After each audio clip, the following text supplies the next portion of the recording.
I say. I love that intro. Thank you so much, Diami. That intro was created and made for me by Mr. Diami. I, Diamin. I kept saying Diami. I appreciate it. The music you hear in the background is yours truly, John Skywalker. He is available on all streaming platforms. This is Things That People Don't Want to Talk About, brought to you by God Level, currently down here in St. Louis, Missouri, home of the St. Paul Emos Red Hot Ripples. My name is Renee. I'm originally from here. I am a nurse. I'm a mother. I'm an entrepreneur. I'm a podcaster. And I want to thank y'all for coming in tonight. That being said, John, go ahead and represent yourself. John Easton here, aka John Skywalker, the Sky Talker, lyricist, spoken word artist, martial artist, personal trainer, lover of life, student of psychology, and father.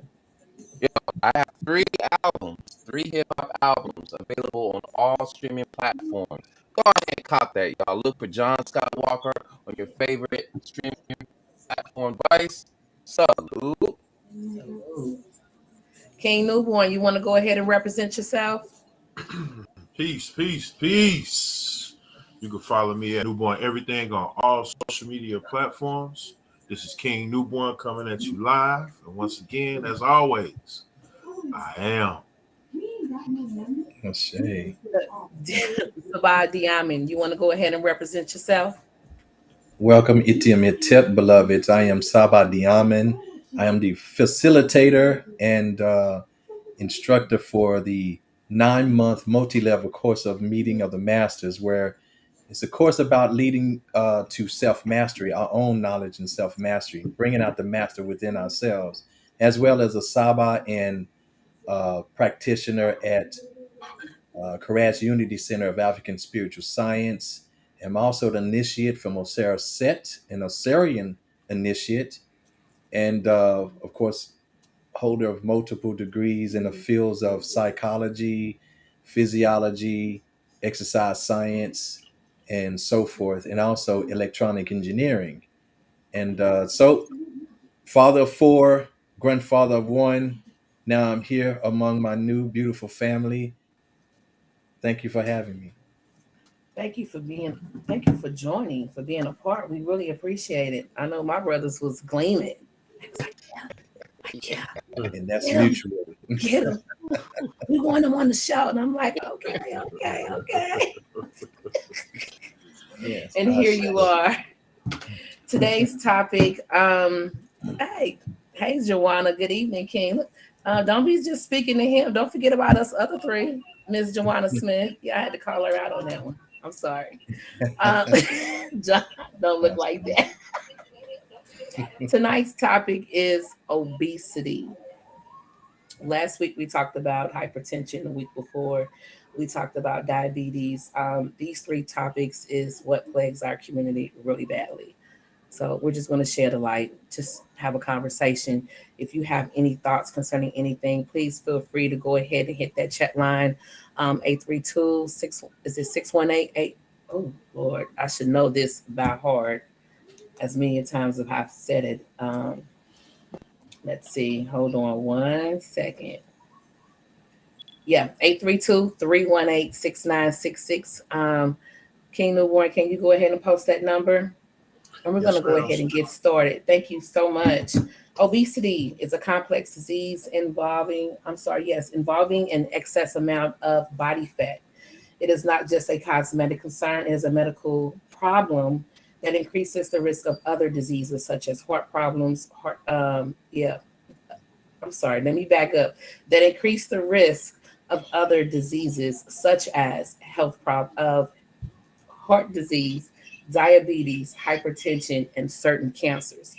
Causes is an unhealthy diet, liquid calories such as soda, your beer, inactivity, medication. Some medication that you can take can actually help you, not help you, but increase your weight without even trying. Age, stress, and I keep seeing this with everything, lack of sleep.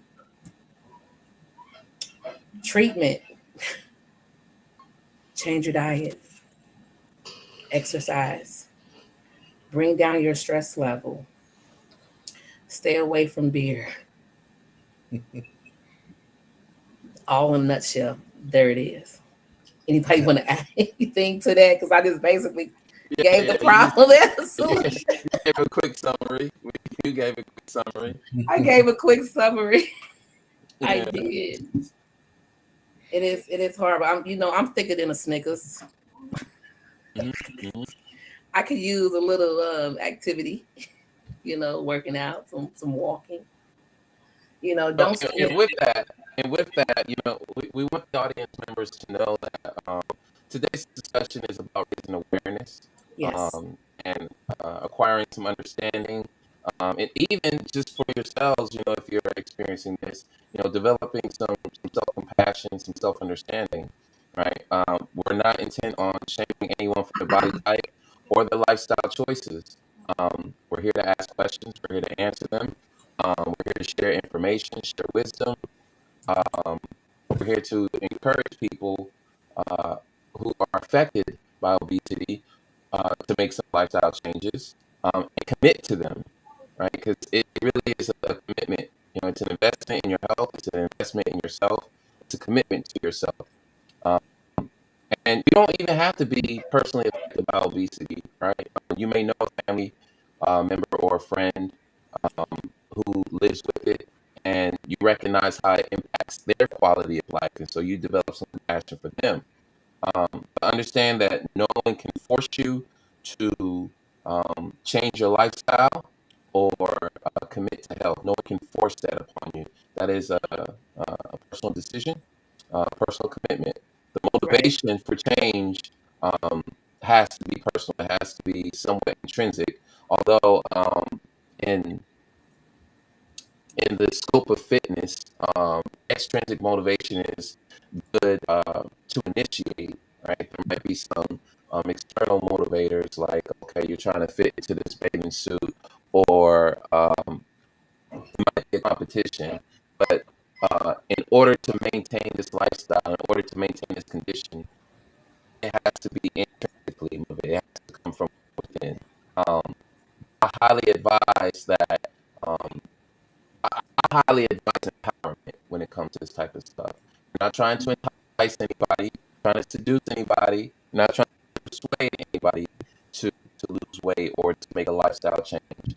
Um, but I'll just close out with saying that the first rep always begins in your mind. The first rep to 1,000 reps begins in your mind. Well said. absolutely. Diamond, you have anything you want to add? Yes, I would definitely concur with my brother John, um, as far as the way this thing begins. But obesity is a multifaceted beast. It is something uh, that has many root causes, and there are also, that means it has many solutions as well, that Ooh, even go beyond just diet and exercise. Yeah. right, And so when we look at such a thing, we have to look at the body from like different ways. We have to look at the body type or the metabolic type. We have this somatic type. We have the um, Ayurvedic type. We have, which I'm going to show you a little bit later, how those two correlate to one another. So it has a lot to do with that, but also, um, what does genetics have to do with, Mm. people's disposition, for attaining obesity, for getting to that point? What does your own attitude have to do with that? What is your own element, the element that you carry? And we're talking about air, fire, earth, and wind. What is it? Air, water, hmm, fire, and earth, right? Yeah. So right, so whichever of these elements you're expressing also has a lot to do with your propensity to become obese or not. And so we have to look at this thing, and the Western world can actually limit us in our understanding of such a thing. But it's the reason why why it was in 2013, this was determined to be a chronic disease. obesity was determined to be a chronic disease. And there are some people who just who can't really help it, because of certain conditions that they have. So that actually cause these fat cells to replicate beyond their control, despite dietary and behavioral changes. So we have to look at a lot of stuff. Hormones and things like that come into play as well. When you say hormones, these are the hormones, not just only the hormones that we have, but the ones that we are ingesting, because hormones have been put. We know they've been putting hormones in the food. Yeah, but remember, Make it grow faster. even when those hormones come inside of our body, they have to initiate other hormones. Hormones are like communication systems Hmm. inside the body. Nothing happens without a hormonal intervention. Everything, like, there has to be a hormone to even tell a hormone to turn on, or to manifest. There are hormones to tell that same hormone to turn off. You see, so these hormones, there's always that communication going on inside the body. There are hormones to tell our body what to do with hormones that we ingest from other animals. Wow. You know, so we have to look at these, look at all of this, and then these hormones too, because of the state of mind that we can be in. It has a lot to do with how we produce fat, how we store fat on the body, where we store it on the body, and so forth. So it's a lot. It's a lot going on with that. But we'll unpack this slowly. Oh uh, yeah, Corey Dunn says the body is made up of hormone communication going on all the time. all the time. Corey, Corey Dunn, you have the number. Go ahead and give us a call. Yes, 832 Corey. 696. Yeah, Yeah, Yeah, Corey. I've been Yeah, following Corey. Corey. Corey yeah, on point. yeah. Corey's always on point. He's on point. Bless up, brother. Bless up. He's Shit. on the path. Yeah, he Yeah. studies this very well. So yeah, he knows. He knows. Oh, yeah. Go ahead, yeah. Now I'm looking at some numbers. U.S. obesity rates on the rise. 130. They said 113 million by 2022. Right now, 36.20% of the population is obese. 36. Am I? That's a lot. I've seen a different statistic out there. I've seen, but of course, Yeah. it's a different time. I've seen Mhm. another one out there that's 42. But there's a question to that also. Okay. So with statistics, I know there's a lot of reliance on statistics. You gotta take into consideration statistics are not perfect. Okay, so there's a question of definition, right? So Mm. I know that Canada has been starting this initiative for a while in changing their definition of obesity. When I've looked in like textbooks over the past few years at the definition, a lot of it is gauged by BMI. For those of you out there who don't know, that means body mass index, right? And Yeah. now there's formulas for you to figure out what your BMI is, but um, the thing about BMI is it's a very simple metric, right? It's just your height to weight ratio, but they use that to determine whether you're obese or not. So they have the obese category that stems from BMI, but what's the problem with that? What makes it kind of fallible is, I mean, that doctors use it just for a quick assessment, right? But I'm 180 and I'm 5'5". I'm 180 pounds and I'm 5'5". That's 65 inches. My BMI is right on 30. You're It is obese. at 30. I am obese So by am that I. metric. I'm obese as well. Mine is like Are 31. you serious? Mhm. Okay, So, Corey Dunn. I'm sorry. Go ahead. so yeah. Go ahead and read that comment. By the way, go ahead and read Uh, that comment. Love. the statistics constantly change upon studies, so that number would never be 100% accurate, especially when you include BMI. Go, So Corey. So the reason why I mentioned that is because we were just talking about the statistics, right? And I'm seeing different numbers. So when I look at that statistic, and I'm like, all right, so what population of Americans or what percentage of Americans are obese? I have to ask the other question: how are you guys define obesity? Good How are question. you measuring it? Because your numbers could be skewed, and it's like, all right, are, if you got just two out of your sample group right here, if you go only by BMI, if I'm looking at these statistics, are you guys going strictly by BMI, or are you accounting for other variables? Are you accounting for fat mass percentage? Are you accounting for the body type? Where's the fat, located? Right. So that's I wouldn't rely on it too much because they could be very like grossly wrong just based off of the definition. So it's not really clear, but I know I believe the Canadian medical this was like a few years ago.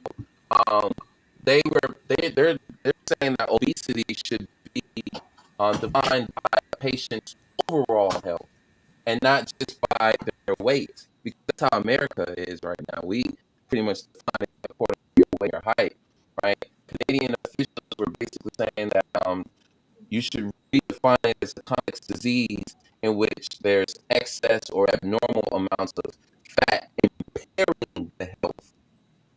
All right, so what BMI misses is body composition, and that is a critical factor if we're talking about Often. obesity. So, what Saad Diamond is also alluding to here is we're talking about the entire system here. Like I have, a pretty high lean muscle mass, and then there's metabolism. What is the metabolism like for this individual? That's a bigger, because I mean, what if you have a metabolic disorder? Now, it's not to say that one creates the other per se, but you might have a metabolic disorder that creates this this physiological condition where you're obese, right? And then there's again hormones, right? Thyroid. Thyroid is tied to the thyroid gland is tied to your metabolism. So if you have hypothyroidism, right, you're not secreting the gland that's going to be necessary for the bodies to metabolize fat cells, especially if you're Tyrosine. exercising, Mm-hmm. right? So he's also correct in that we need to take a holistic approach because Oh, he froze. Oh And no. there he goes. That was so good. That was so good. He was on point. He was getting there. Metabolism. So But you know what? JT is watching. yeah. You don't make me call him TJ here in a second. I'm sorry, JT. but TJ. I was My boy rolling. is You watching. was rolling, He man. was rolling. You was rolling, man. You can continue. I was gonna say, Yeah. can you back up just a little bit and explain what metabolism is? So everybody, I know a lot of people hear Thank metabolism a you. lot. Explain, yeah, because my boy JT texting, but he ain't gonna call in. Stop it. Go ahead. So essentially, it's the economy of energy production, storage, and elimination. So what it looks like is it's your body's ability to break down your Calorie. macronutrients. So Mm-hmm. we're talking about your carbs, your proteins, we're talking about your fats, and converting that to energy, right? It's transforming excess nitrogen into waste that goes into your urine. It's breaking down or converting chemicals into substances and transporting them to your mitochondria cells, right? But essentially, it's about energy. It's breaking down energy, using energy, and storing energy, and getting rid of energy. So just think about it as your economy of energy, but at a biochemical level. Right? Um, and so I know this is hotly debated, but metabolism is often, linked to like genetic influences. Some are born with a high metabolism, right? So you might see some folks out there that can just eat, but they stay at 120, and they're at, I don't know, maybe like 5'7", 5'8". They're just naturally skinny, So we refer to high metabolism. And again, your thyroid has a relationship with your metabolism because of the hormones it secretes, so that your body breaks down, fat cells to use for energy to make it available for energy production. But that's pretty much my take on metabolism. Very good. You were hitting on something, and um, Corey also mentioned on something that I wanted to talk about, but I wanted to build up to that point. Build up to that point where we were talking about it. So, some things I love what you said, beloved, is we talked about. I think you did a great job of discerning BMI, and it's outdated. It's Mm-hmm. outdated, and be honest with you, they're still using it as a standard, despite years and years of scientific evidence that we should move to another determinative of what obesity is. Mm-hmm. Body composition is by far the best way because it actually involves fat. BMI does not even Right. talk about the fat. It talks about weight. And if we remember that your body weight is made up of lean body mass or fat free mass, right? It's made of body fat and also made of water. Those three things make up your weight. All right. So if we just talk about overall weight, then it's going to depend on what it is really is about where your weight is coming from. That's going to determine whether or not you're obese. Obesity is literally a overdevelopment or excess body fat. We talk and we got there's a level of obesity, and there's also uh, two, and there's level two and also level three. So level one, level two, and level three obesities. So first we get to being overweight and what that is. Mm-hmm. So there overweight is about a certain percentage of body fat. And the only way to talk about this, the only way to determine what that is you have to go through a body composition method, by a measuring method, right? So we have different ways of testing this.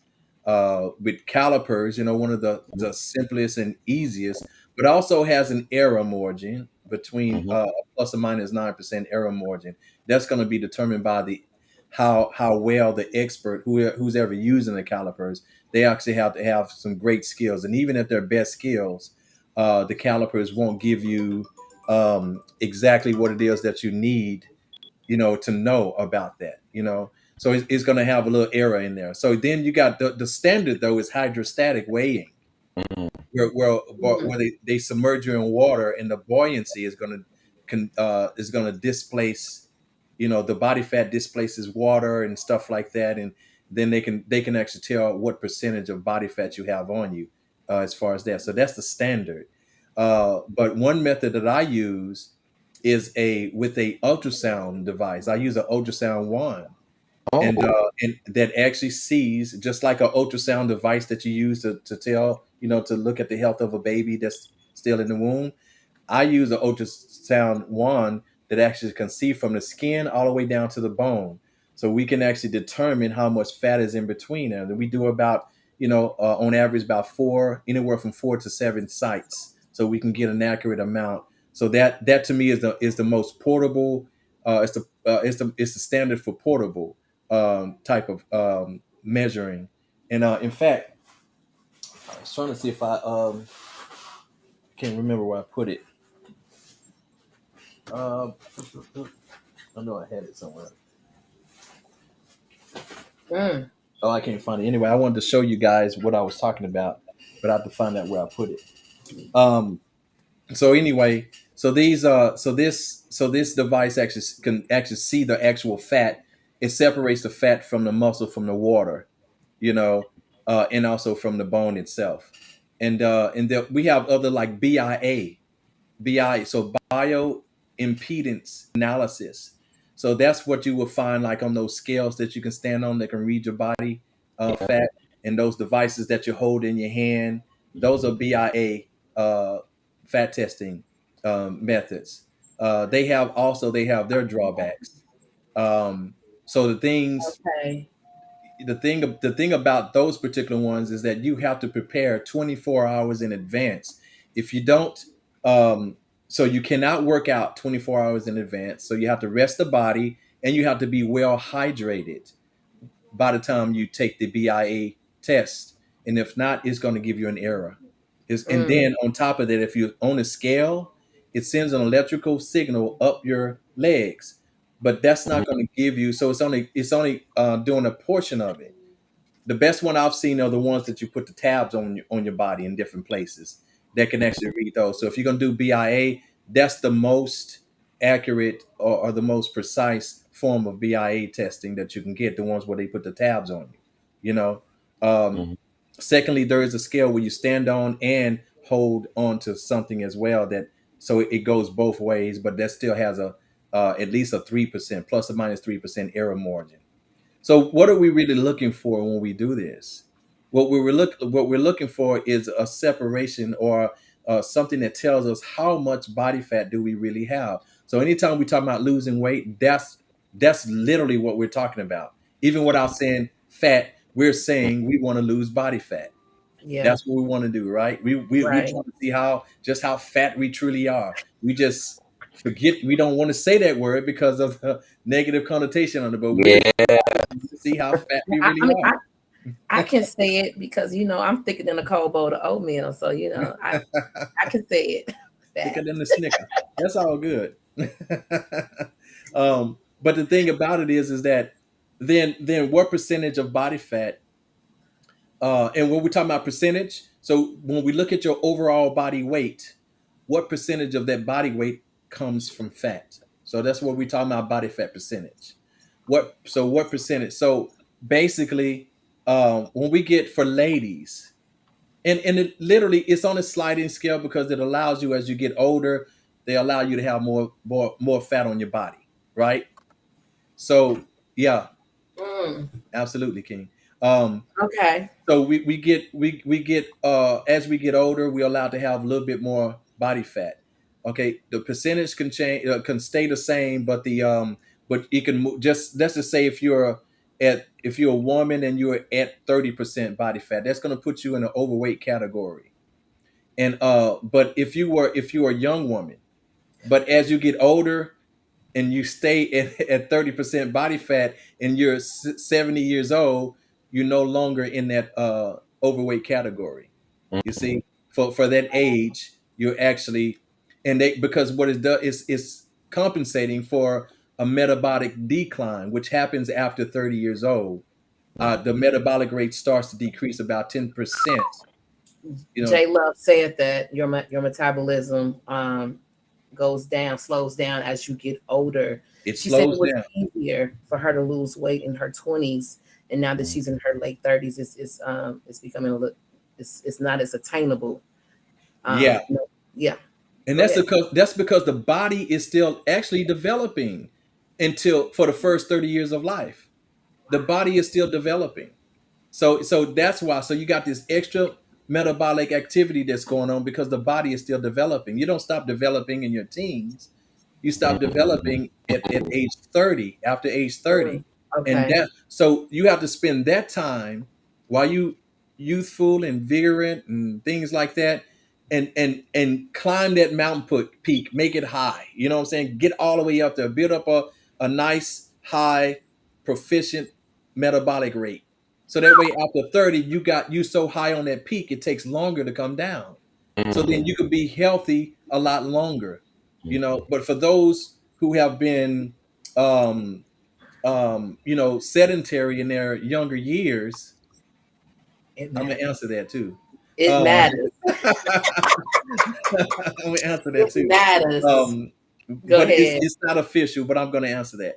Um, It's but bigger. for those who were sedentary in their younger years, uh, they're gonna after they turn 30, they have a more of a propensity to get to get experience obesity a lot quicker, like between ages 35 and 45. They're gonna see they can see experiential amount of growth, body fat growth at that time. So because they don't have far to come down, right? If the lifestyle doesn't change, if you don't, and most people don't are not aware of that as your metabolic rate decreases, you also gotta reduce the amount of calories that you bring in. You know, especially if you're not active. So it's important to get active at that point. To avoid obesity. And let's just get this out of the way. So, so is there a different scale between white people and black people? And I'm going to say not officially, okay. But I would say, in my experience, yeah, okay. And the thing is that it's not about the amount of body fat, but the metabolism and things like that are different. The so it has a little bit of a difference, by the way, as black people, because we're denser in our muscle, like naturally just denser. um, and this is why naturally we actually have higher blood pressure readings. It's not Mm, because we're more hypertensive, but that's just our makeup. So genetically we have just a different type of makeup. But that's a whole nother science, a whole nother subject to get into. But yeah, that itself has a lot to do with our metabolic rates, and also how much body fat we actually need for health reasons. So there's minimum amount, and we call that essential body fat. Okay, so we have to have there is essential body fat, but then the body fat for black people, the essential body fat for black people is at a higher percentage than it is for white people. So yes, the scale is different, only because we need more of that. We need more of that brain health, because body fat as to brain health. Uh, we've seen that black women go into a condition called amenorrhea, which is a condition where the period stops. They're still in a childbearing age, still having their periods, but the period will stop once the body fat gets to a certain point, right? So we've seen it happen just under 15% body fat for black ladies. For white ladies, it happens 11% or less. You mm, see, okay. so we need more. There's more essential body fat needed, in that area for us to be healthy. Because it's not a healthy thing if the body is not going through its cycles, that's not good health. So a black woman needs to stay above 15% body fat.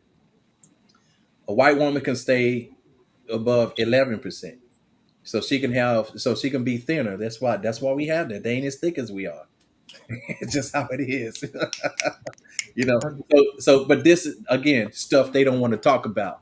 Um, it's that Did stuff. he throw the title in there?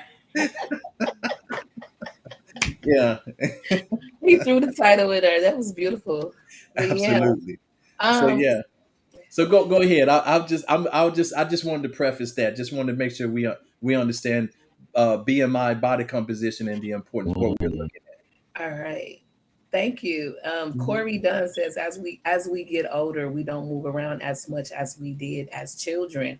More often, most adults find themselves sitting more than standing or walking. So we have to create an environment that allows us the energy. Now, I'm glad you pointed that out because we talked about this backstage, but I just recently been promoted at work, and I have an office now, which means I have a desk, which means I'm going to be sitting at this desk versus being a floor nurse and going from room to room. So I have to develop a routine that still allows for me to be active on the floor and Hmm. going to room to see my patients. Because being in that office, sitting in that chair, and all you doing is typing and writing and eating, that Which, that by wastes the time. way, to be clear now, we're always burning calories. Okay, let's be clear about that. I mean, you're Okay, always yeah, consuming calories right now, but yeah, yeah. To your point, yeah, you got to get creative in order to. you want to hit on that? What in terms of? No, brother, Uh, just hit a question. oh. because that ties into it as Yeah, well. well, we was gonna Causes. we was gonna get Yeah. into the chronic conditions that this cause and what is correlation. I just wanted to get the framework out of the way. Oh yeah, food number Yeah, one. food. Yeah, The food that we're the eating. obvious stuff. Yeah. Yeah, I watched a snippet of a video, and it was because that's all we're running around. That's all that's going on now is what, a video less than a minute. But it was a man on there. He said the food that you don't want to eat is the food that you're seeing advertised. Mm-hmm. I was like, whoa. He said everything that you see advertised, that's the food you need to stay away from. I was like, oh wow. So the food that we eat is That's a good what? Yeah, that's a nice metric. Yeah, that's is what's increasing. yeah. I mean, unless they start making broccoli commercials or asparagus commercials, which we don't see, right? Corey's done. If you don't stop texting and hit this phone line, he's all in the comment section. I need for you to call in, brother. Yeah, Corey. So Corey, I love that. So a calorie is a unit of measurement that raises your body heat 1 degree Celsius. So that's what it Mm, is, and it's properly called a kilocalorie, not a calorie, Mhm. Yeah. but it's a kilocalorie. Mhm. So yeah, so you're so that you're so work. you're completely right about that. I'm glad you recognize that. Corey is on point though. But Yes. Yeah. okay, so he's at work, but Correct. you got to make sure that you give us grace us with your voice at some point, beloved. Mhm. Yes, Corey is always on point. I will say that, and he is a devoted watcher. I love it. I don't know what word I should use, but yeah, he's devoted. He watches Hmm. us every week. He comments every week, and I appreciate it. Make sure you like and subscribe and share to all of our social media platforms, That's right. please. But go ahead, Dion, I'm listening. Where was I? Uh, We were talking about ooh, the support. support. Oh, supporter. Yeah. Thank you. My brother always. I'm not above being corrected. I am not above being corrected, baby. I'm Yeah. not. He was viewer support. Look, they both just checked me. All that. We I love mean, just It wasn't a check. It was a I was being suggestion. It corrected. was a suggestion. Suggestion. it. Viewer, thank you. Yes. He's a faithful viewer. Gosh. That Yes. that was perfect. See, I say. So I yeah, so now if we start to look at, like you say, food. yes. Food is one of the obvious things. Oh But yeah. remember what we talked about before, how by the time we get to the point to where it's an external issue like food or exercise or something like that, that's part of the effect. Remember, so there's some things that happen that leads up to what we eat becoming a problem. The Okay. problem didn't start with the food. The problem didn't start with lack of exercise. Mm, That's not where the problem started. So there are certain things that we have to look at in order to determine where to fully understand obesity and how to avoid it. And okay. I can tell you that when you talked about earlier when it was linked to all those different chronic health problems, Yeah. this is why you shouldn't take it lightly. But I also understand that it is directly linked to depression. And when there's depression that's involved, then you're less likely to do anything about it You're less likely to do anything at all at when you're all at depressed. that point, right? So Yeah. love it. Um, so we have to look at the fact that depression becomes the cause. Okay, and the effect is now you have to watch what you eat. Right. Because in between eating and the onset of depression, and even that stuff is an effect, right? Is depression itself has a cause. So Right. but now so we're looking at a chain reaction happening here, right? So then even between depression and eating, there are certain things that have to take place. We have to understand that is leading up to these things because we're talking about again hormone distribution. what hormone actually causes, and we talked about this last time, that causes fat storage. There's an actual hormone that causes fat storage. And it's Oh the same wow. one we talked about last time, cortisol. Mm. Okay, we talked about that. Depression actually increases cortisol levels. Mm. It actually does. So when we talk about that now, but at the same time, then what leads to the eating part of it? Now we're talking about emotional attachment. The Ooh. thing that actually leads us to eating and overeating is going to be seeking of comfort. And who wasn't made to feel comfortable in their childhood with some sort of treat? Dopamine. Cream, Ice cream. It's mostly sugary cookies, stuff. They don't throw you peanuts when you ain't feeling so soda, good, when you Mm. when they freeze dusting you off. pop. Yeah. So you see, so the major contributor to obesity is always psychological. Mm. It's psychological first. So, and this goes back to what we're saying: conscious rules all. Consciousness rules all. Mm. So we have to remember that when it traces back, so we can let's just say if you have this problem that led to your depression, and then secondarily it led to obesity, and let's just say you started doing all the stuff you need to do. You started exercising, changing your diet and things like that, and you acquire some results from that. How lasting is that going to be? You're gonna burn yourself out before you take away the problem of obesity. And I ain't saying that you won't lose the weight and get below an obese level, but that obesity is still right there and is at your front door being a threat because you have not taken care of the true cause of it. So as Right. soon as you stop exercising and eating right, then that obesity is going to be back in your living room in the very next second. All right. So this is what we have to realize. It becomes a psychological issue. Mhm. Mm. All right. So that's what it is mostly. All right. So we have to take this in consideration. Most people, and I know John can actually attest to this too.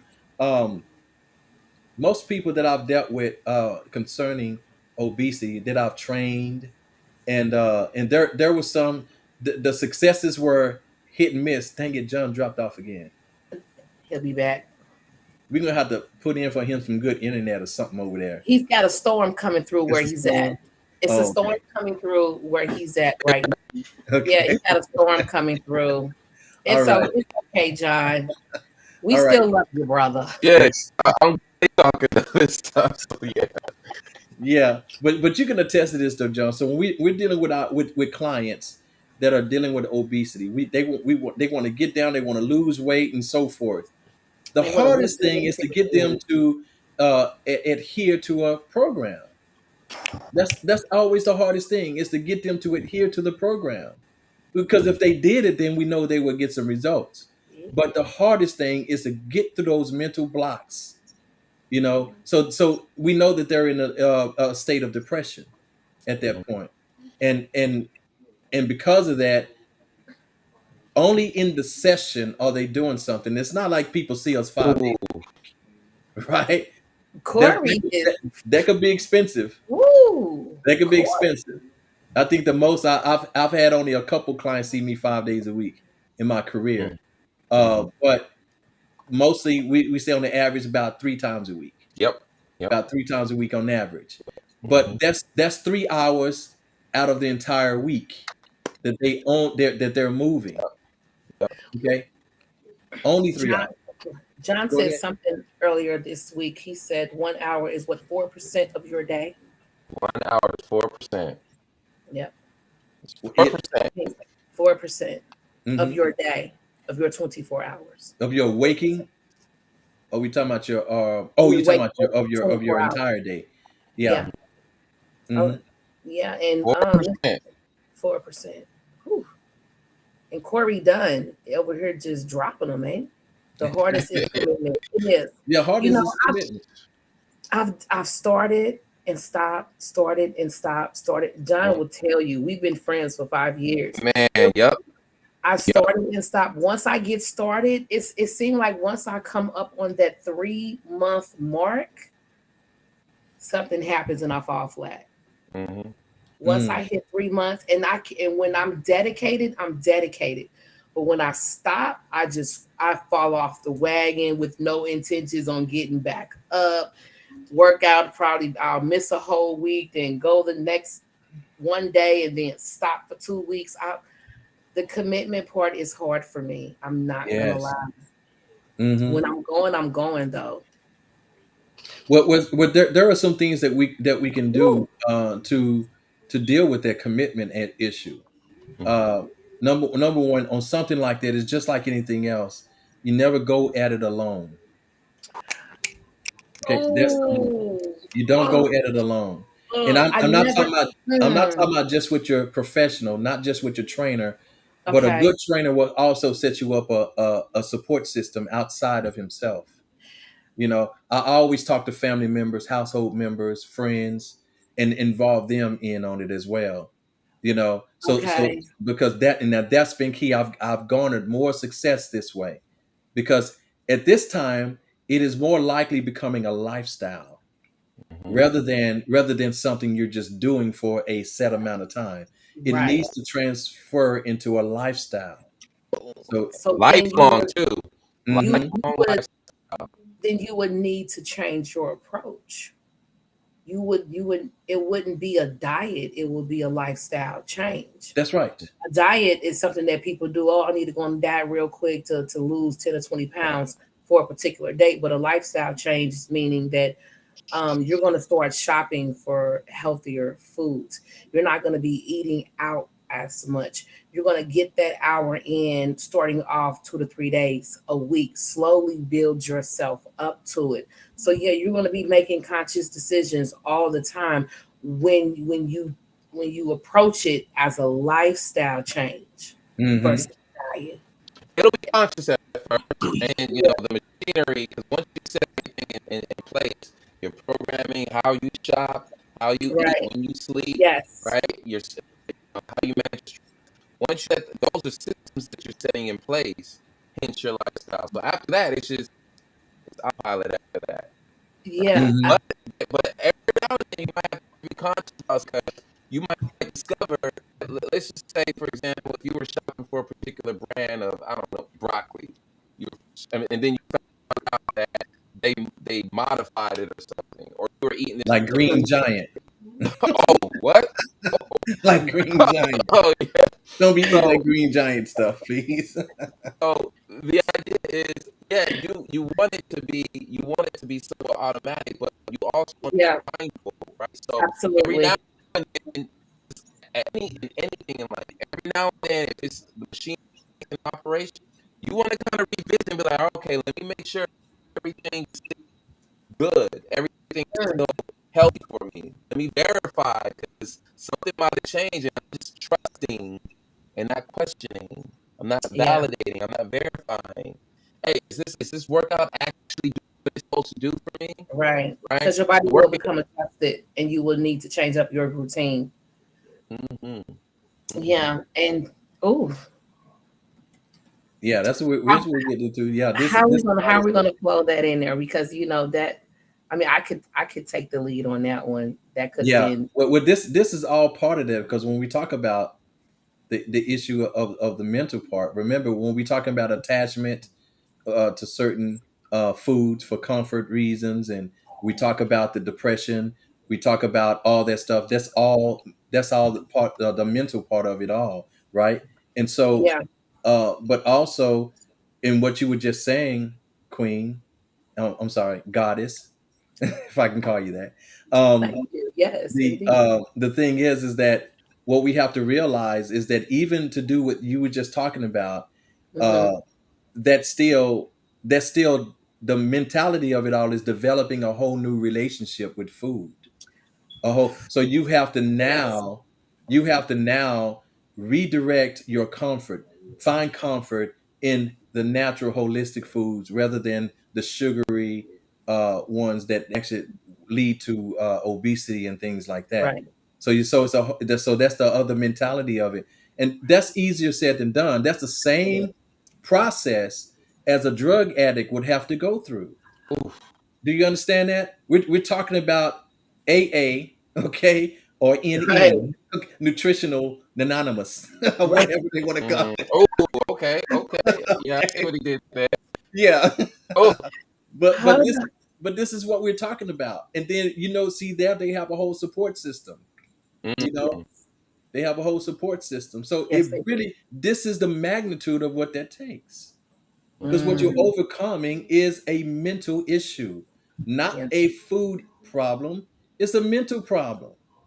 Yeah. Yeah. That makes Mm, sense. mm. Yeah, it does. Yes. J Lo I say need I need a, a AA for hot wings. I love my ice cream. I'm very fond of pistachio mm. ice cream. It's my go-to when I'm feeling a little off, a little sad. Which one? What do you go to? Pistachio ice cream. Ooh. Yes. It's really good. You got to try it. It's really Hmm. good.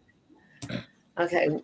What he's throwing out all these questions. Yeah, He's I not see what saying you're doing. anything. I see Yeah, what. yeah. He's not Real saying anything. quick, I would Yeah, we're tell gonna get around to since all of we're that. since we're kind of on the topic of addiction, anyway. I think that is Yeah. another influence to this as well. What's It's that? interesting that American medicine. And there he was. Blessings to you too, brother Morbe. I hope you enjoyed that stat I wrote earlier for about good men. I was talking about you. Thank you for being in my ear, brother. I appreciate it. That's okay. Go ahead. Try it again, John. Try it Yeah. again. Bro. Okay. So, holistic approach. Um, Okay. stress eating, emotional eating. We talked about food addiction. Like we're kind of skirting around that, right? I And do it's that. interesting because Americans treat this like it's a self-control issue, right? But then when you look at drug addiction and alcohol addiction, it's treated as a medical issue, right? So you can't treat it as a self-control issue primarily because there's other factors that are uncontrollable, right? So if we look at food addiction as something that's real, we're also saying that food researchers have developed these chemical tricks to make the food more palatable in processed foods, right? And in fact, it's heavily documented that neurotransmitters are associated with drug addiction in the same way that it is with food, right? So we're talking about dopamine. Dopamine is that reward Mm, system, right?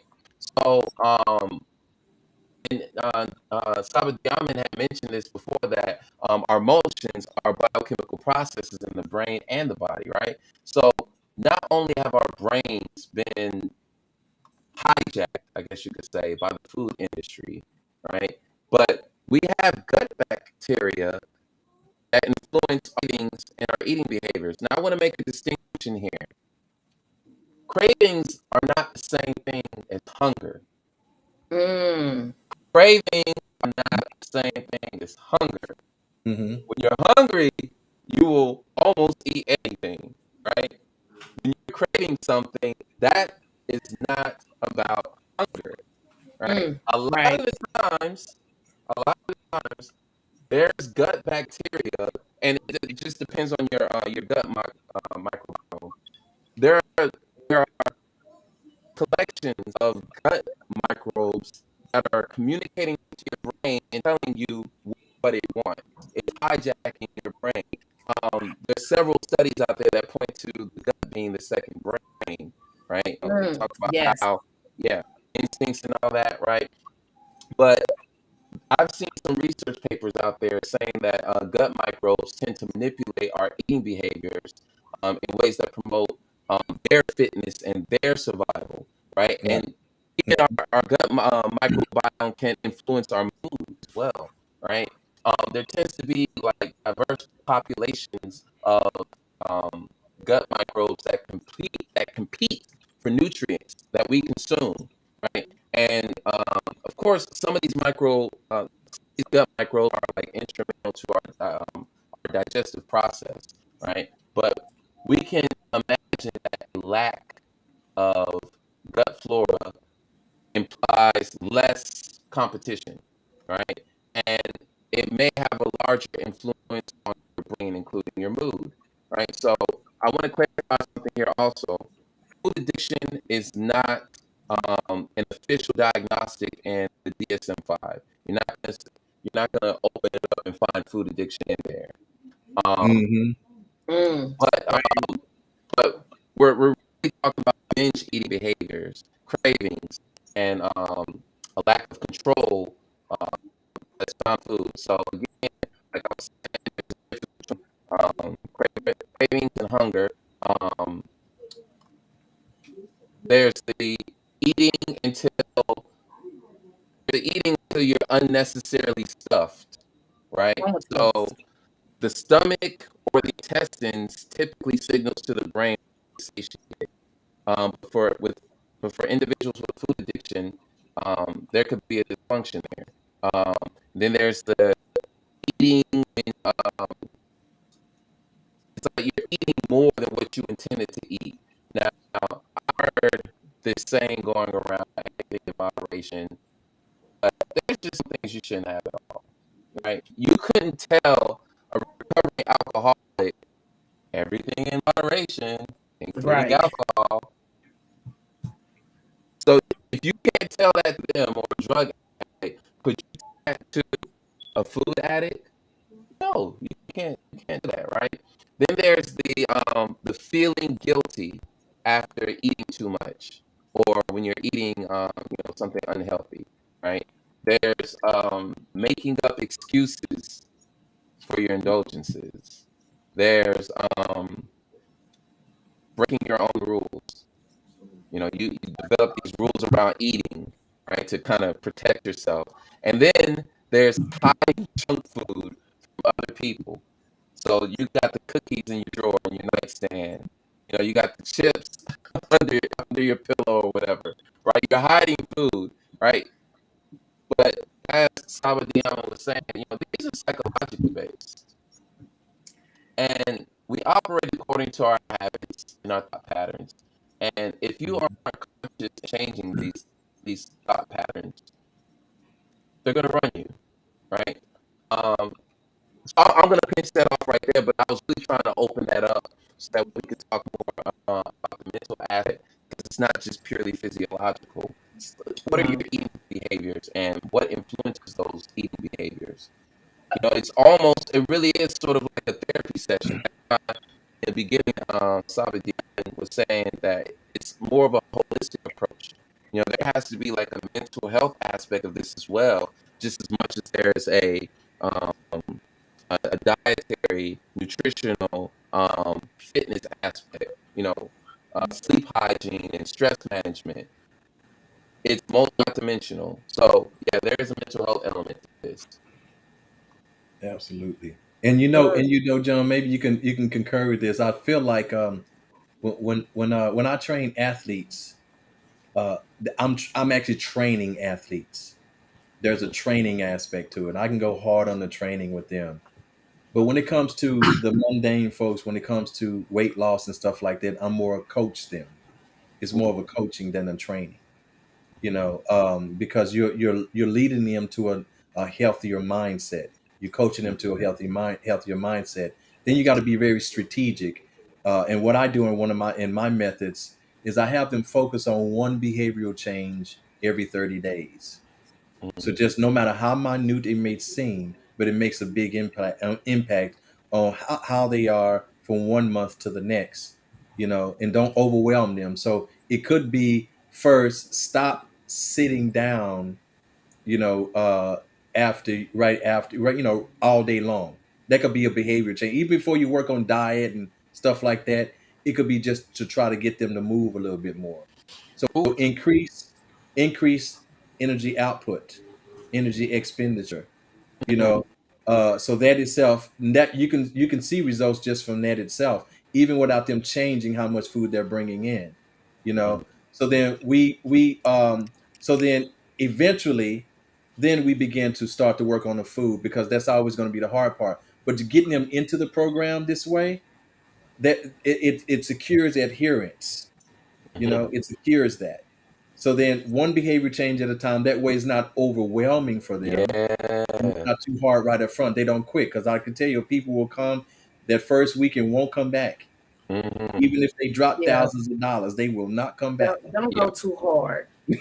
Right? Don't go Don't too hard. Ease it in don't I know this for a fact. I have went at it too hard and then fell flat. Like, there. Yeah, like oh, you that don't was want to do that. It's a journey, not a race. Hmm. It's a journey, and that's something you have to make sure that you understand when you're embarking upon this.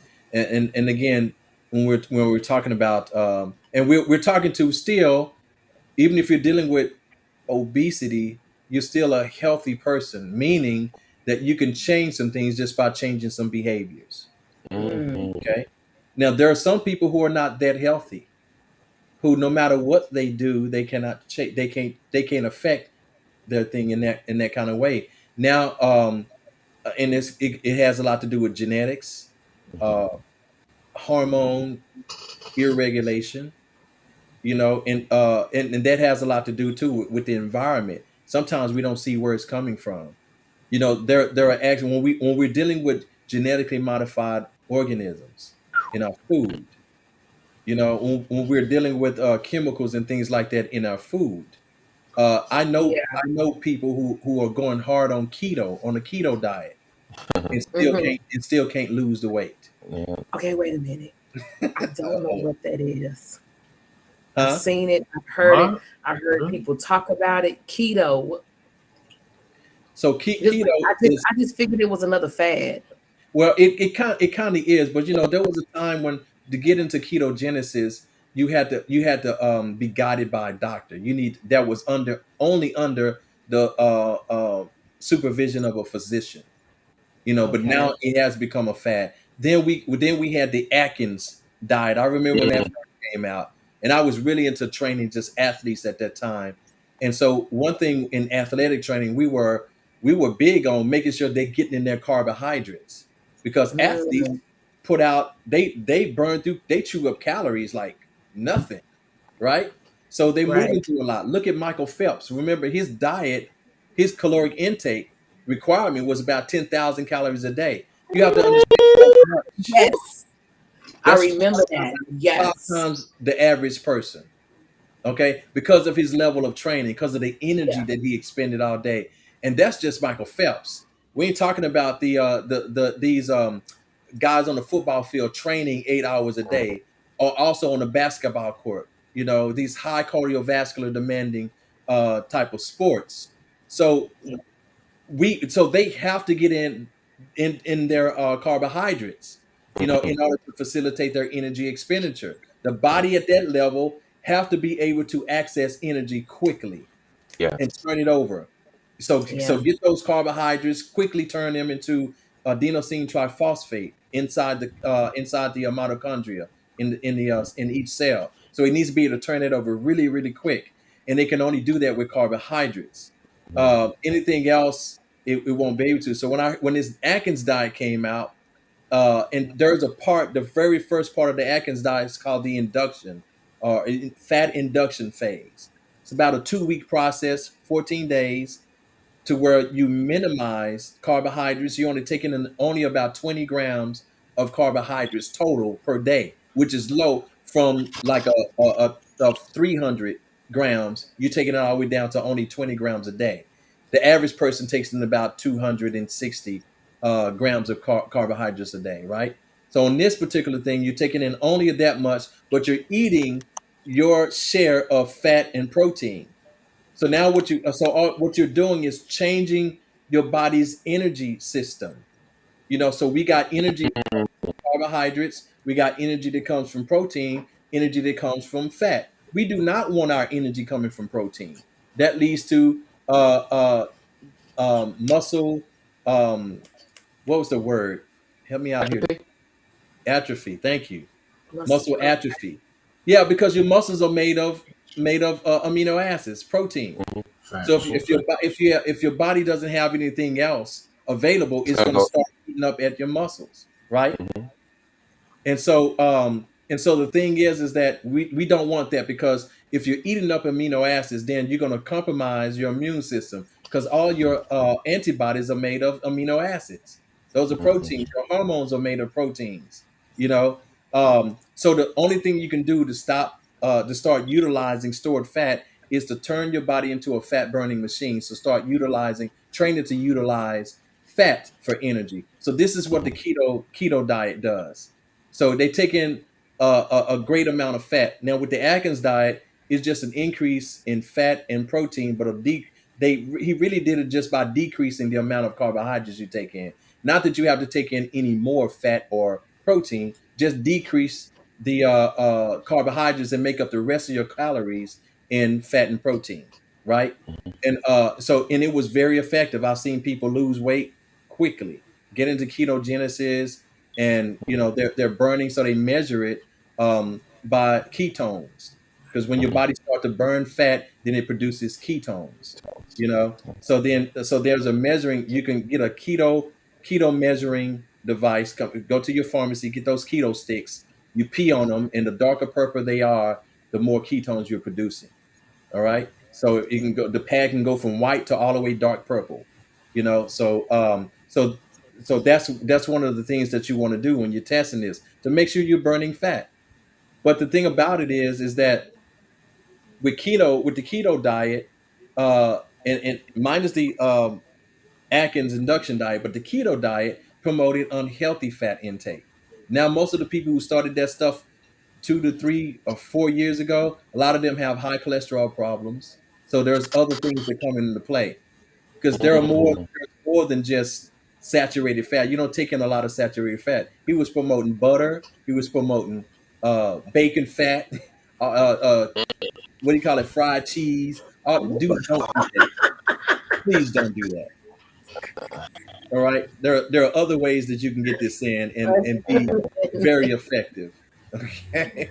So the thing is that but that's basically what the keto diet is promoting more fat and protein into your diet, and not so much carbohydrates. And I think their carbohydrate dip off is still lower than the Atkins. It was lower than the Atkins. Amen. Corey Dunn said there's more fat in keto, which raises cholesterol. That's right. And that's what I was saying. Like it's too much. It's too much fat. Too much. In fact, it's not a promotion of healthy fats, because remember, all fat is the same. Like all Or what is carbohydrates are the known as same. LDL. What you know about that, Corey? What you know about that, Corey? So You stumbling HDL, into my LDL, world now. low density lipoprotein and high density lipoprotein. So those are your cholesterol. But of course, it's the HDL that we actually want. That's good. That's the good protein. The LDL is the bad. I'm sorry, not protein, but cholesterol. Okay. And I'll see John just dropped off again, but it's all good. Uh, the prodigal turn. It's, The it's a son here storm return. through with you. No, let's see. Hold on. That storm that came through and passed. What's Mhm. going on, brother? Yeah, it's Okay. still Going going. So okay. So I just want to change the direction of things just for a hot Okay. little second, on? real Yeah, quick. help it. Um. So Thank you, Corey. real quick, can we get a small, brief understanding of what John you specialize in that deals with obesity, brother Diamond, what you deal with as far as your professionalism dealing with obesity, and then God level likewise. Now, here's the question that I pose to each one of you individual.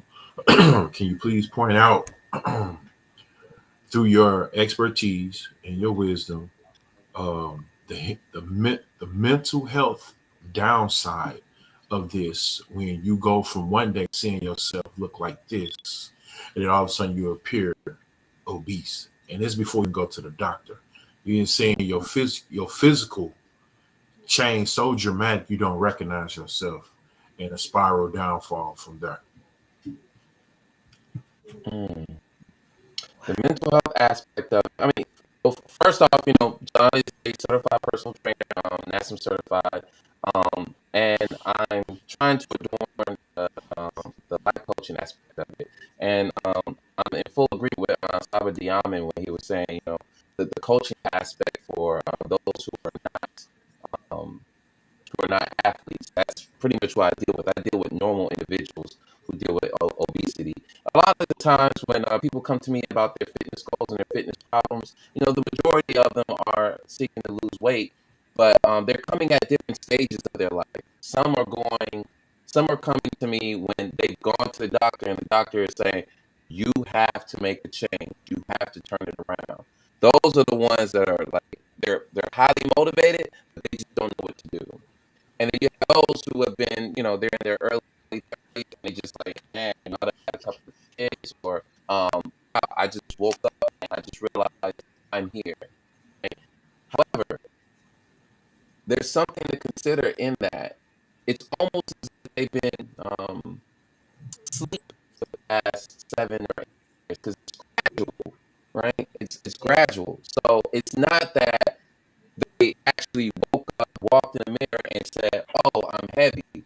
No, that voice is talking to them, always saying, "All right, you putting on a little bit of weight. Uh-oh, what is that?"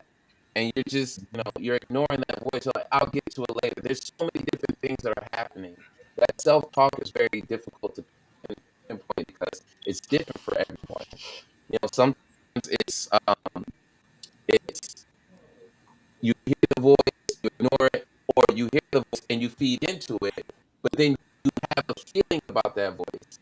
You develop depression or maybe anger, right, towards that voice. And so you're trying to, shut it out, but there's just so many ways, so many different directions that self-talk goes to.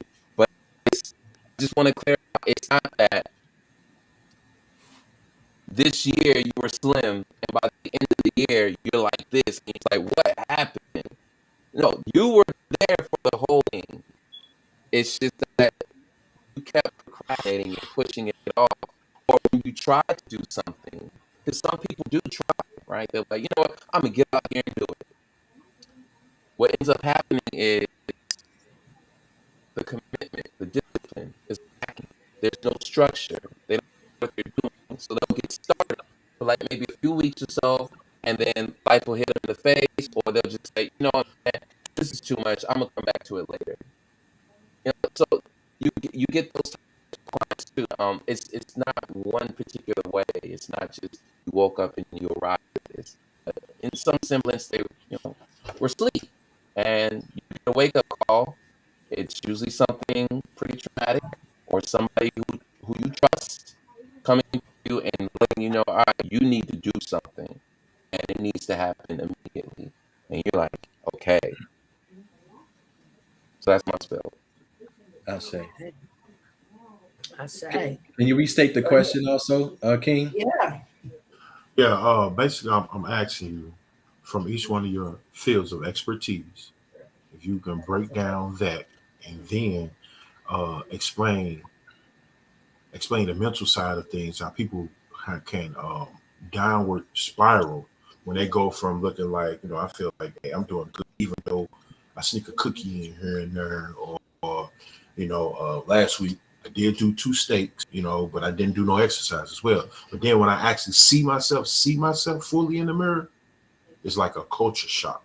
Like it, like it adds on to the other things that I'm already dealing with. Now that I look and I see myself, like I feel like I've lost me. Like, how did I get here? Like John just stated, at the beginning of the year, it may have been every bit of 145. By the end of the year, you 260 or something like that. And even though you was there along the whole entire process, but you never took time out to understand the stresses of life that you was dealing with, different problems that you were facing, and the whole time you was using eating as a substitute, and you just kept going down, down, down. Then after you see yourself in the mirror, you like, what the?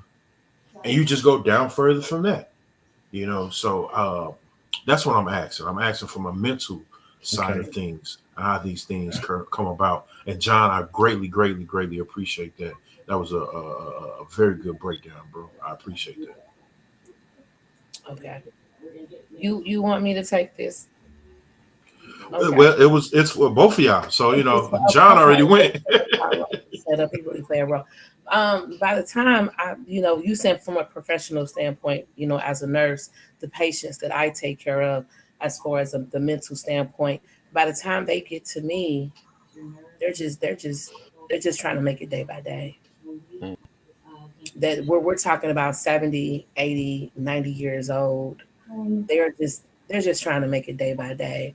Um, and some wish that they could have done it different back when they were able. And a lot just say, this is just what it is for me right now. And I have noticed that a lot of my patients are on antidepressants. Mm, mm. I would say at least 90% is on some type of antidepressant, dealing with where they're at. And these people are alert and oriented, um, and up in age to where just being able to stand up is a fight. So Hmm. I critically, some just want to make it day by day. That's it, So let and me that's ask you, with them taking that's good enough for them. Go ahead. with them taking antidepressants, Hmm. does that help or does that like basically like sugarcoat the whole situation, It which basically they just sugarcoats the whole okay. situation because we should talk about this. A lot of the people that I take care of, or now I'm on a critical floor, but prior to long term, um, families have, excuse me for saying this, but it's the truth. And I know a lot of people out there that work in healthcare, especially in nursing homes, are going to agree with me when I say this statement. But families end up dropping them off and leaving them behind. And that is what's causing the severe depression. They're Uh, they're waking up in a place where they don't know, surrounded by a whole bunch of people, and we, the staff, actually become their family. mhm, And sometimes, and they deal with that, well, where's my son, where's my daughter, you know and everyone seems to be living pretty far from one another, different states over here, different states over there. So a lot of these people, when they come in, that shock of actually being in a facility, a nursing facility, is a lot for them to handle mentally by themselves because they don't have that family support. If they have that family support, 9 times out of 10, they are not on any type of antidepressants. If the family is very much involved in their life, if they're coming to pick them up once a week, if they're making those phone calls, stopping by, checking on them, they're not on any type of antidepressants. They know that they're in a place where they need a lot of help and that their families can't do it for them right now. But those that get dropped off and they don't see their family until it's um, Mother's Day, Christmas, Thanksgiving, and those are the top three holidays of the year where we would actually see family come in and visit their loved ones. So, of course, they're on antidepressants. Hmm. With what you just said though, Corey pointed out, John spoke on it, and then brother Diamond, he broke it down uh, very extensively. It's very, very, very important in these stages that you have some type of support system externally. Like you need to be held not You just have to have that accountable, but support also system. motivated as well. And just like you're saying, just being around positive entities and those that care about you and love you, it does inspire you to like, let me go a little bit harder. Let me try to switch it up a little bit. I need to hit on that too, what Corey just said. Go ahead.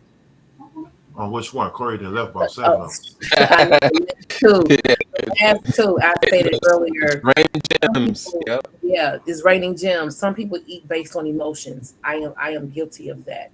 Some eat out of comfort. I am okay. J Love, hold on, because I was trying to read what Corey just wrote.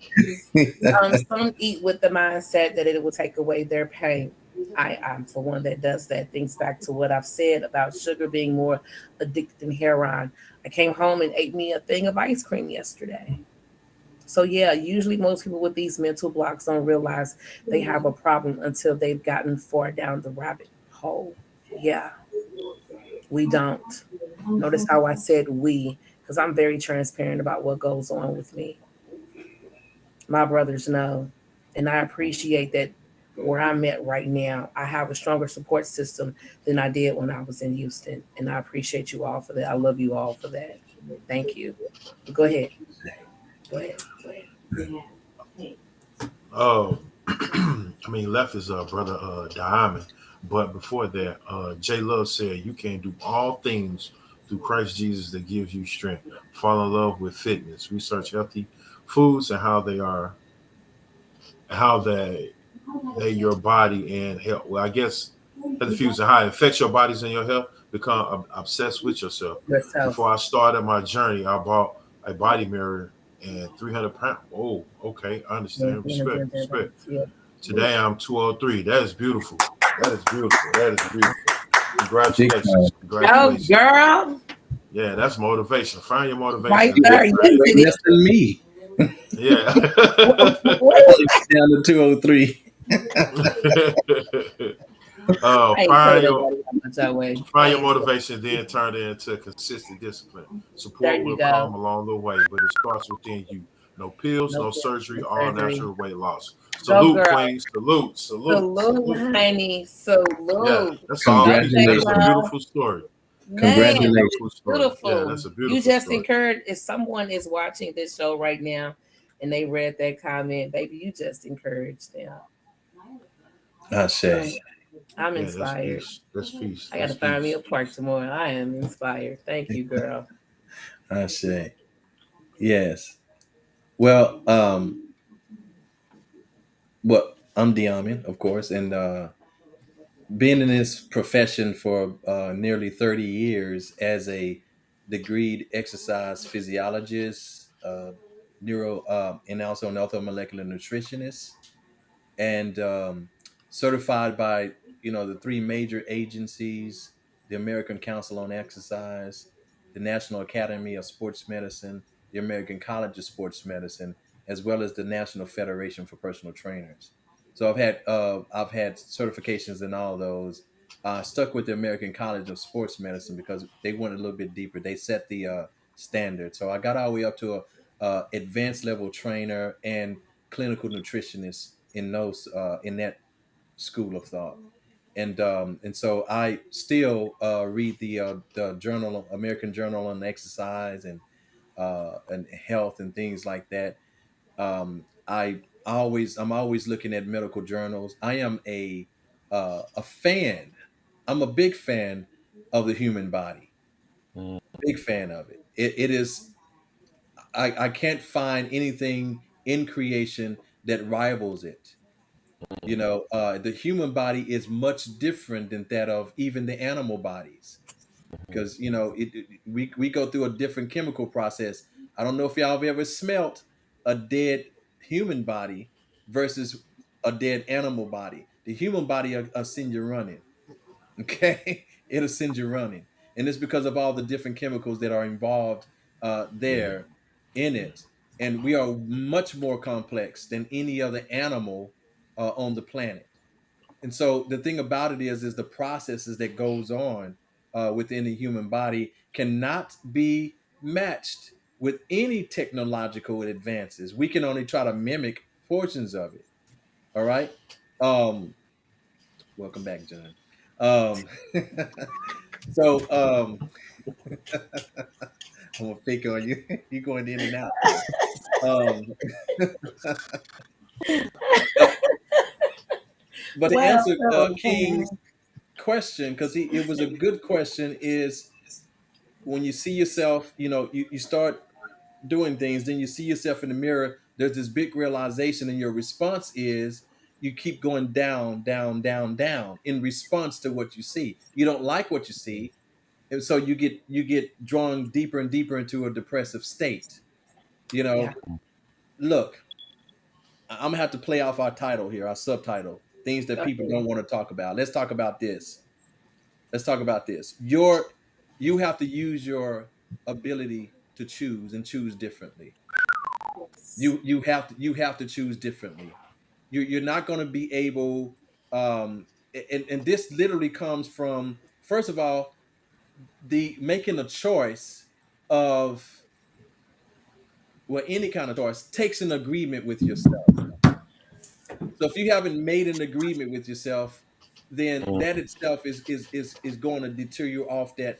You know what I'm saying? You're going to be flying by the seat of your pants, hoping that something will happen when you haven't Ooh. changed anything. Is that not the very definition of insanity? Mhm.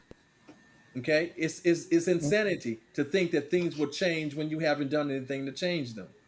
All right. Facts. So Facts. you have to really bring yourself to make these changes. And I can tell you, I don't care how much support you have, no matter what, and how good quality that support is, the changes don't happen until you make them.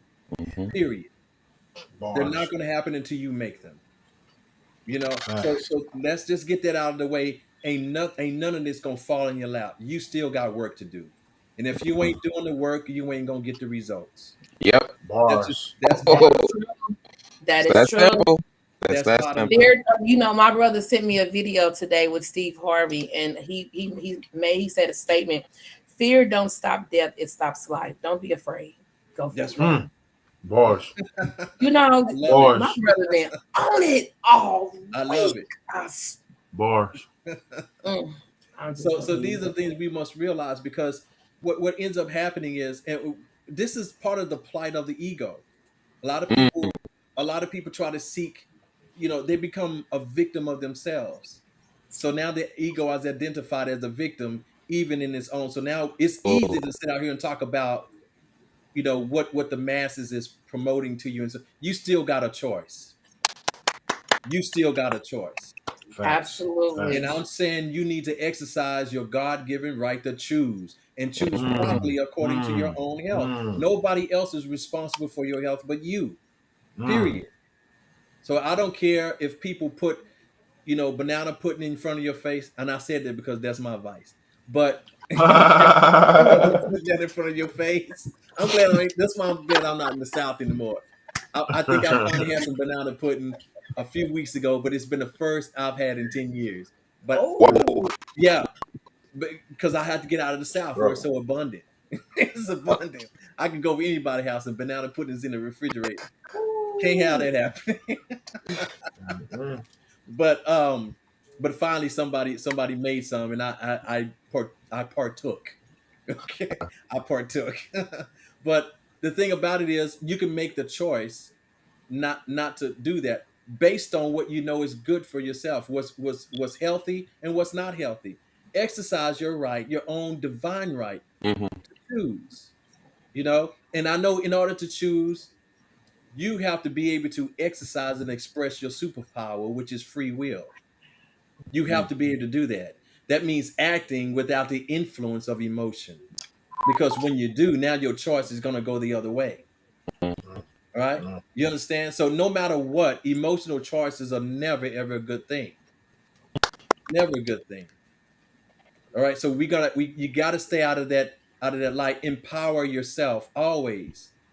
Always. If you have a support system, utilize it, tap into it. Say, listen, yeah, I saw this commercial for these wings.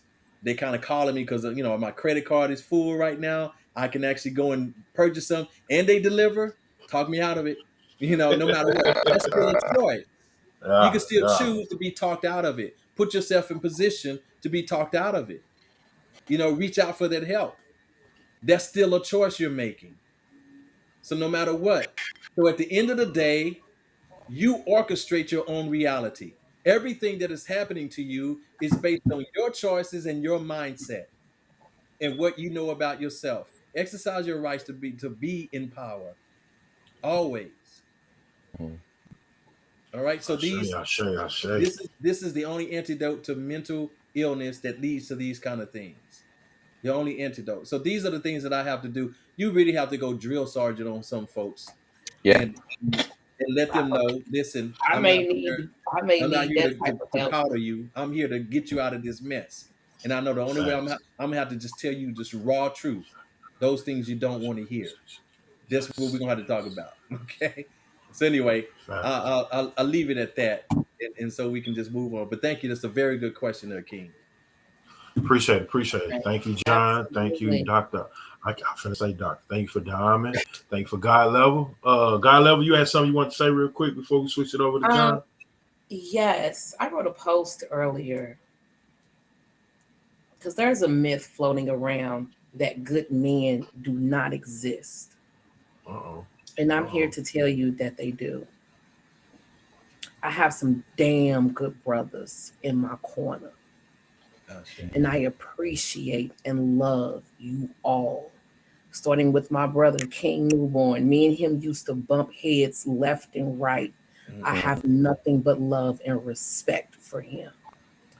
John never laid eyes on this man, and he has been nothing but supportive and respectful to me.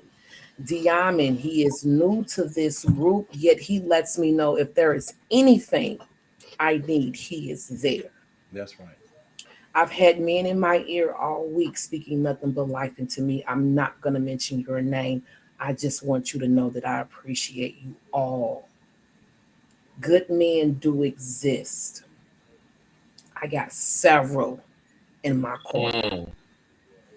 several that speak life into me, several that remind me how valuable I am in a world that'll quickly tell me you're nothing.